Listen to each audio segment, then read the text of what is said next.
ಸರ್ವರಿಗೂ ಸ್ವಾಗತ ಸುಸ್ವಾಗತ.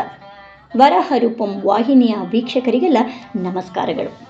ನಾನೇ ಭಾರತ ತಂಡದ ವತಿಯಿಂದ ಉತ್ತಮ ವಿಚಾರಗಳನ್ನು, ಸಂದೇಶಗಳನ್ನು ತಲುಪಿಸುವ ಒಂದು ಸಣ್ಣ ಪ್ರಯತ್ನ. ಯಾರಿಗೆ ತಾನೇ ನಮ್ಮ ಬದುಕು ಸುಂದರವಾಗಿರಬೇಕು ಅಂತ ಅನ್ಸಲ್ಲ ಹೇಳಿ? ನಮ್ಮ ಬದುಕು ಸುಂದರವಾಗಿರಬೇಕಂದ್ರೆ ನಮ್ಮ ಚಿಂತನೆಗಳು, ನಮ್ಮ ನಡೆ ನುಡಿಯೂ ಕೂಡ ತುಂಬ ಉತ್ತಮವಾದದ್ದೇ ಆಗಿರಬೇಕಲ್ವ? ಅಂತಹ ಸುಂದರ ಬದುಕಿಗೆ ಕೃಷ್ಣನ ಸಂದೇಶಗಳನ್ನು ಕೇಳೋಣ ಅಲ್ವಾ?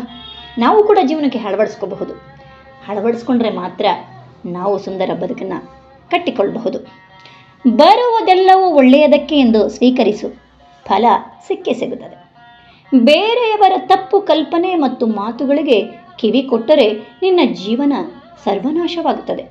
ಅಳಬೇಡ, ನೀನು ಜೀವನದಲ್ಲಿ ಎಲ್ಲವನ್ನೂ ಕಳೆದುಕೊಂಡೆನೆಂದು, ಆದರೆ ನನ್ನನ್ನು ನೀನು ಪಡೆದುಕೊಂಡಿರುವೆ. ಸತ್ಯದ ದಾರಿಯಲ್ಲಿಯೇ ಹೋಗು. ನೀನು ನಡೆಯುವಾಗ ಎಡವಿ ಪಾತಾಳಕ್ಕೆ ಬಿದ್ದರೂ ಕೂಡ ನಿನ್ನನ್ನು ಮೇಲೆತ್ತಲು ನಾನು ಬಂದೇ ಬರುತ್ತೇನೆ. ನೀ ಹೋಗುವ ದಾರಿಯನ್ನು ಬೇರೆಯವರನ್ನು ಕೇಳಿ ತಿಳಿದುಕೊಳ್ಳಬಹುದು, ಆದರೆ ಗುರಿ ಮಾತ್ರ ನಿನ್ನದೇ ಆಗಿರಬೇಕು. ಎಂತಹ ಸಂದೇಶಗಳಲ್ವ? ಇದು ಕೇವಲ ಸಂದೇಶಗಳಲ್ಲ, ನಮ್ಮ ಜೀವನಕ್ಕೆ ಸಂಬಂಧಪಟ್ಟಿದ್ದು.